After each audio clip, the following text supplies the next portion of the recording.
only 2 hours left to cast your vote in Mobile's runoff elections. Hi, I'm Chris Schaubel. I'm going to have a live report from one of the hottest races in town.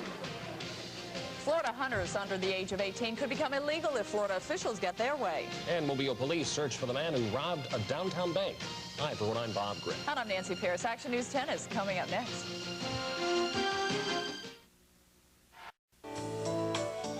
Action News 10 is closed captioned for the deaf and hard of hearing.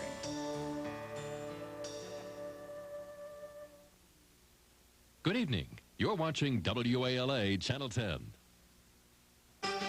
First on the Gulf Coast, this is Action News 10 at 5 p.m. with Bob Grip, Nancy Pierce, meteorologist Steve Ray, and Andrew Starkey with sports. Live, this is Action News 10. 2 tourists are shot while traveling through a rest stop near Tallahassee, Florida. And as many as 40 people may be dead following this fiery plane crash in Poland. Hi, everyone. I'm Nancy Pierce. And I'm Bob Grip. It's runoff election day in Mobile, and if you haven't voted yet, you have less than 2 hours left. Polls close at 7 o'clock. One of the heated runoffs is underway in District 1. Action News 10's Chris Schaubel joins us live from Holloway Elementary School, a District 1 voting precinct. How's the turnout, Chris? Well, Bob, so far the candidates tell me that the turnout has actually been kind of slow and kind of low. It's one of the factors they say is due to the runoff part of this election. Of course, the main election was 2 weeks ago. But you don't have to just take my word for it. We have the candidates here live right now. And, of course, the incumbent, we'll talk with her first, Ermentine Watson. Ermentine, what do you attribute it to? Well, runoff elections are always harder to get people out a second time. But overall, I think for a runoff election, it's been quite well, especially this particular ward. Earlier this morning, about 11 o'clock, over 800 people had voted. So in comparison to the amount that voted before, I think it's a pretty good turnout. I'm happy with it. I feel very confident. Some of the other polls are a little slower than usual. But I think we're going to have an overall good contest. Okay, thank you very much. Incumbent Ermentine Watson. Of course, also joining me is the challenger, Mrs. Figures. How are you doing? I'm fine. How are you? Good. How do you think you're doing today? I think we're doing great. For a runoff election, true, the turnout is a little bit slower than usual. But for this poll, particularly here at Holloway, it's been pretty good. At 4 o'clock, over 2,000 people had voted. So I'd just like to make an appeal to all the people who haven't voted to please come on out and vote. You have until 7 o'clock p.m. tonight. Thank you. Thank you very much. Of course, that's the challenger, Mrs. Vivian Davis Figures. And, of course, Bob, 5 o'clock hour. A lot of folks are getting off work, so now we should see some things pick up. Back to you. Okay, now the TV ads of both supporters really heated up in the final days right before the runoff. Have those ads affected the way people have voted? Well, my experience here today has no. People are staying right with the persons that they have been with the first time. That is the first main election. They're kind of sticking to their guns. The ads really haven't changed things all that much. At least that's what I'm hearing here this evening. Back to you. All right, thanks, Chris Schaubel. Nancy? Now, for those of you who haven't voted, here's a look at the ballot today. Chris just told us about District 1, where incumbent Ermentine Watson is facing challenger Vivian Figures. Mabin Hicks and Ann Dees are vying for the vacant seat in District 4. In District 5, newcomer Harding Fenley is trying to take the seat of incumbent Reggie Copeland. Bess Rich and Stan Winter are going head-to-head in District 6. And in District 7, Tommy Prater is pitted against Charles Waller. Action News 10's Dave Straker is talking with voters in Precinct 5 tonight. Coming up a little later in our newscast, we'll check in with Dave to see how voter turnout is going there. Meantime, in the Spanish Fort area, residents have been turning out in large numbers to cast their ballot in that city's very first election. The polls are closed in just under an hour. Tonight on Action News 10 at 6 and 10, we'll have an update on the outcome of the Spanish Fort election. Well, get ready to take a good look at a man who robbed a downtown Mobile bank this morning. This was a picture snapped by a surveillance camera during the holdup at the AmSouth Bank. Police say the man gave a teller a note and threatened to harm her if she didn't cooperate. The man put the stolen money in a red gym bag and then left. Police say the suspect drove away in a champagne-colored 1983 Oldsmobile 88. Please call Mobile Police or the FBI if you know anything about this morning's robbery. What was thought to be the drowning of a 13-year-old Fort Walton Beach boy may be more than just an accident. Okaloosa Sheriff's deputies now say foul play is suspected in the death of Nicholas Maxwell Bishop. His body was discovered by some folks walking along the beach shortly after 9 o'clock last night in the water behind the Beachmark Inn on Okaloosa Island. An autopsy indicated drowning as the cause of death, but also revealed blows to the face and the head. The case is under investigation tonight. Foreign tourists have another reason to stay away from Florida, the second killing of a visitor there in less than a week. This latest attack took place overnight at a rest stop in Monticello off Interstate 10 near Tallahassee. A man and woman from Britain were sleeping in their rental car when some attackers demanded money. When the couple tried to drive away, the suspects started shooting, killing the man. The woman, who was grazed in the chest, managed to call 911. Operator, what is the emergency? Yeah, I want an ambulance. My husband's dying. We've been shot with a Monticello arrest area on Interstate 10. Okay, we've sent an ambulance. He's dying. He's really dying. As we said, the man died. The woman was released from the hospital this afternoon. Police have no suspects. Now, this was the 9th time since last fall that a tourist has been shot in Florida. The incident has left many of you wondering, just how safe is it to visit the Sunshine State? Carol Hunter talked to some travelers at a Florida welcome center today to find out how they feel about being tourists in that state. Each year, more than 350,000 folks stop at this welcome center west of Pensacola. They stretch their legs, walk their dogs, and ask for information. We're here, so 250 from Tallahassee. But today, they are also thinking about the vulnerability of travelers, especially as they prepare to drive past the scene of this morning's murder. The folks we talk to are frequent visitors to Florida, and this most recent incident won't keep them away. It troubles us, yes, it does. It troubles us, but we don't know. We're not going to stay home, I don't reckon we can. I don't have any trepidation. I have trepidation about Miami. So you feel if you stay in this part of the state that you'll be fairly safe? I would think so. I've never heard of any problem up here. We're not going that far, only about 200 miles, so, you know, it's not that big a deal. We go down there quite often. Would you think about going to Miami? No, not really, not now. And State Trooper Gary Carnley is determined to keep Northwest Florida from becoming as dangerous for tourists as Miami is. He patrols this welcome center several times a day and is expecting his duties here to expand.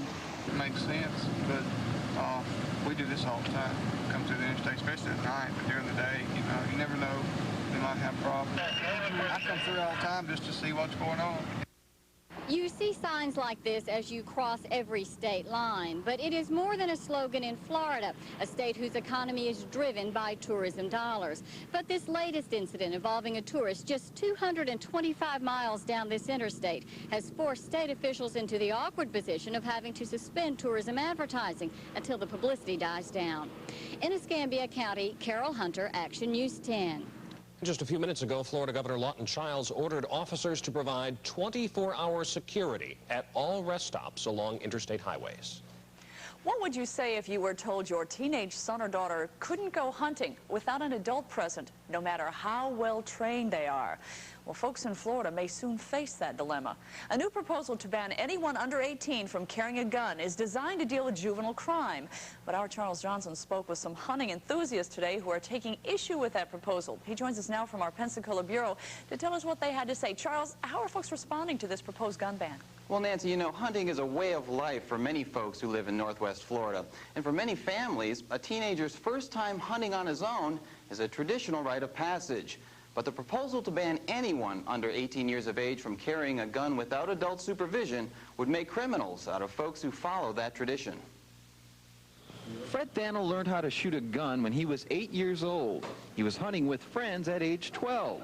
And he says if he wants to let his son go off hunting at age 16, he shouldn't have to break the law to do it. You know, as long as the child's trained, I feel like if it's my kid, and I allow him to carry a gun at age 16 or whatever, he's going to be as safe or safer than any adult out in the field. Many gun advocates say they're all for keeping handguns out of the hands of children. But they say the laws which are already on the books are aimed at doing just that. I don't necessarily think that these laws solve our problems. There's already laws on the books concerning sale of ammunition to anybody under 18. There's laws concerning sale of firearms to anybody under 18. And there's certainly laws on the books concerning carrying firearms in state or government-owned areas such as schools or courthouses and that sort of stuff. Folks we talk to agree that education and training is the most important aspect of teenage gun use. They say they just don't want the government shooting down the right of their children to use a gun. Now, of course, the proposal by FDLE Chief Tim Moore is still just that, a proposal. He's trying to gain support of the state's Violent Crime Council, which was appointed by the legislature to find ways of dealing with juvenile crime. Nancy? Well, Charles, where does the National Rifle Association stand on that proposal? Well, the NRA is very powerful in Florida, Nancy, but as of now, it says it will go along with the bill just as long as the legal use of guns by children is protected. All right. Thank you, Charles. Bob? It is day 2 in the murder trial of Donald Leroy Evans. Evans, you remember, is accused of killing a 10-year-old girl. He also claims to have killed more than 70 people, but so far, he's only been charged in 2 murders. Evans is already serving a life sentence for kidnapping the girl from a Gulfport beach. Action News 10's Jason Berry was in the Gulfport courtroom and has details from today's testimony. This is Jason Berry reporting from the Harrison County Courthouse in Gulfport, Mississippi, where the trial of Donald Leroy Evans continues. The state of Mississippi pretty much wrapped up its case against Evans today. The most shocking testimony came from Dr. Paul McGarry, the man who performed the autopsy on 10-year-old Beatrice Ruth. The doctor described in vivid detail the condition of the young girl's body when she was found dead off Highway 43 back in August of 1991. McGarry told the jury the victim was badly beaten and bruised and indeed died of strangulation. One of the big questions leading up to this trial was whether the young girl had been sexually abused. The doctor's testimony seemed to confirm she had in fact been sexually assaulted. Also today, we heard testimony from Gulfport police investigator Whitney Carvan, who told the jury exactly what happened when Evans led police to the young girl's body. Carvan described Evans as being very emotional when he took them to the body. Now, coming up tonight on Action News 10 at 6 p.m., we'll give you more details on today's trial. We'll also meet with defense attorneys and the district attorney. In Gulfport, Mississippi, this is Jason Berry for Action News 10. And once again, we'll have pictures from today's court proceedings on Action News 10 at 6 p.m. and a wrap-up of the trial tonight on Action News 10 at 10 p.m. Still to come on Action News 10 at 5 p.m. If you have problems with your feet, HealthWise has a new cure that will have you up and running. And a little later on, a white whale makes a big splash at Texas Animal Park. There were some frightening moments today at the Warsaw International Airport as a Lufthansa jet carrying 70 people ran off a runway and caught fire. One rescuer believes as many as 40 bodies may remain in the charred fuselage. Airline official says the plane landed normally, but then failed to stop, jumped an embankment, and stopped with the engines on fire. The jet broke in the middle, part of the left wing snapped off. The crash occurred during a heavy rainstorm. If you have a foot problem, you're not walking alone. 80% of adults suffer from some sort of foot problem, and half of those are women. The most common problem for women is the bunion, an enlargement of bone in the joint at the base of the big toe. In tonight's HealthWise report, we learn of a new procedure that gets bunion sufferers back on their feet in no time. Kathy Nairn loved to ride her motorcycle until painful bunions kept her out of her biking boots. From the outside, it appears as just a bony prominence, but in fact, you can see inside, if you will, here, that the entire joint structure is becoming malaligned. Kathy had to have corrective surgery on both feet. Her first operation used the standard procedure of inserting stainless steel pins into the joint. 2 months later, she underwent the same surgery. This time, however, dissolvable pins were inserted into her right foot. The procedure is exactly the same up until the point that the pins are put in. You have pretty good here. The bone is shifted back in place, and it is fixated. And then the pin is cut flush around the area. The new absorbable pins dissolve in the body, unlike their stainless steel counterparts, which have to be removed. Well, the left foot with the stainless steel pin, it felt to me like somebody had put a nail in my foot, and I didn't like that at all, and I've never experienced that with the absorbable pin. Dr. Rockefeller has found the recovery period is shorter with the dissolvable pins. There's less swelling, and the patient is able to get back to normal activities much quicker. But I can get into all my shoes again, I can wear my boots, and it's comfortable, it's not painful. I feel it was well worth it. Cost for both surgical procedures is about the same. Dr. Rockefeller has completed 25 procedures using the dissolvable pins, and his patients are able to resume normal activities faster than those using the stainless steel pins. For more information, send a self-addressed stamped envelope to Healthwise, Action News 10, Post Office Box 1548, Mobile, Alabama 36633. Well, the sun showed up, and so did the humidity. How about some clouds and rain to cool things off? That's going to be the case. It looks like the clouds, and a few of the clouds are already here, but the rain is on the way. I'll have the forecast in just a minute. Healthwise is sponsored by the University of South Alabama Hospitals. Showers and thunderstorms throughout most of the day today have been over southern Mississippi, and that's where they are right now. On the radar, you can see rain across from Hattiesburg all the way up to Laurel and then down all the way through Gulfport. And this is where they've been throughout most of the day today. They are the individual showers moving to the east at about 10 miles an hour, but the whole area of rain continues out to the west of us. A few sprinkles elsewhere, but in general, most of the rain over Mississippi. Show you the surface map and show you why. We've got a cold front, low pressure system moving in from the west. This has been bringing in the clouds throughout the last 24 to 48 hours. We've seen the cloud cover, but you see the thunderstorms that are rumbling back out to the west of us. Looks like we may see a few more showers during the night tonight, but more rain is on the way as this low pressure system pushes eastward. By tomorrow at about this time, we'll see it almost right over the area with scattered showers and thunderstorms, so look for a good chance of rain during the day tomorrow, but we're going to continue that chance of rain during the day on Thursday, because as you can see, the front is not going to move a whole lot. It's going to almost stall out, so look for a good dose of rain showers during the day on Thursday. And tomorrow looks like another wet one as well. Up into the upper 80s for the highs during the day today, while the lows drop down into the 70s, except for in Fort Walton Beach and Pascagoula. Very muggy last night, and so that kept the temperature up to 80 degrees for an overnight low. Right now we're ranging all the way from 91 in Montgomery to where it's raining, 75 in Hattiesburg, 80 in Pascagoula, 87 in Pensacola. Right now Mobile at 84 degrees. Tropical depression number 8 has formed, but it's way down in the southwest Caribbean, moving to the west at 7 miles an hour. It looks like it's going to move across Nicaragua and Costa Rica, so it doesn't look like it's going to be a threat for the continental U.S. From our forecast for tonight, scattered thunderstorms, mostly cloudy skies, 73 to 78 for the lows tonight. Tomorrow, more thunderstorms and mostly cloudy. Highs should be once again into the upper 80s with a strong south wind at 10 to 15 miles an hour, so muggy once again. Our weather picture for today, this one from Ashley McLeod, and she is from Mary B. Austin, a picture of the water cycle. What a great educational picture. And she learned it from you? Yeah, she learned that from me. Yeah, I think so. We will have more details about the tropical depression tonight at 6. All right, thanks, Steve. Now it's time for sports with Andrew Stuck. And Jay Barker is making quite a name for himself. He's playing very well. In fact, he's poised to break a conference record this weekend. The story of Jay Barker coming up next. Believe it or not, Jay Barker is statistically the nation's top passer entering the weekend, where the often maligned Crimson Tide quarterback is poised to step into the Southeastern Conference record books. He holds a position every Alabama kid covets, but through 2 years and a national title, the unbeaten quarterback was seen as a weak link. But so far in '93, Jay Barker has been strong.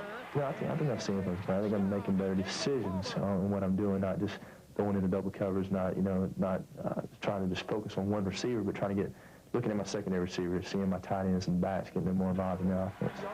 Just a snapshot of '93 shows he's the league's best, better than Heath Schuler or Eric Zier. But the mild-mannered field general isn't ready to say, "I told you so." I don't know if it's time for me to say I told you so. I still think that, I have a lot of things that I want to prove, not just to the fans and not just to people that have criticized me and stuff in my play, but also for my team and for myself. And, I just want to get better and better.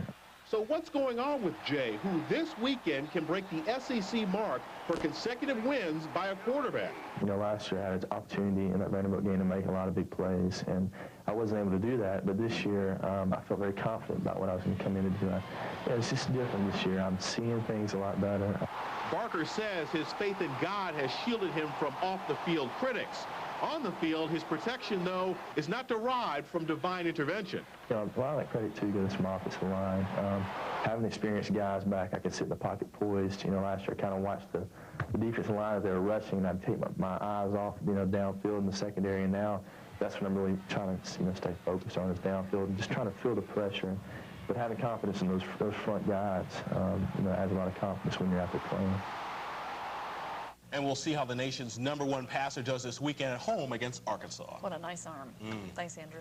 Still to come on Action News 10 at 5 p.m., there's a new attraction at San Antonio's SeaWorld. Coming up, we'll show you the miracle of life as it happens. As we showed you earlier in our newscast, today is runoff election day, and if you haven't cast your ballot, we have just over an hour and a half to vote. Action News 10's Dave Straker is standing by live in District 5 at the West Lawn Elementary School polling place. Dave, how was turnout been today? Well, Nancy, I asked one of the clerks that question. She gave me the raw numbers, and I said, gee, I wish I had a calculator to be able to figure out what those percents are. She said, you don't need a calculator. It's terrible. Actually, right now, we're looking at about 35% of the people who are registered voters and who are on the active rolls have actually voted today. The number of people coming in has picked up. Doesn't take long to vote when you've only got 2 names to choose from. But still, it's much less than the folks here would like. Now, they said that both the candidates were here, and they were arguing as to who benefits the most. But some people are confused. One lady even said that is Yasser Arafat, is he on this ballot too? And so anything goes here at West Lawn School. Back to you, Nancy. Still time to vote. Maybe more people show up. Thanks, Dave. Bob? We're working on several other stories to bring you tonight on Action News 10 at 6 p.m. Dia Foster joins us now from our newsroom to tell us what's coming up in a half hour. Dia?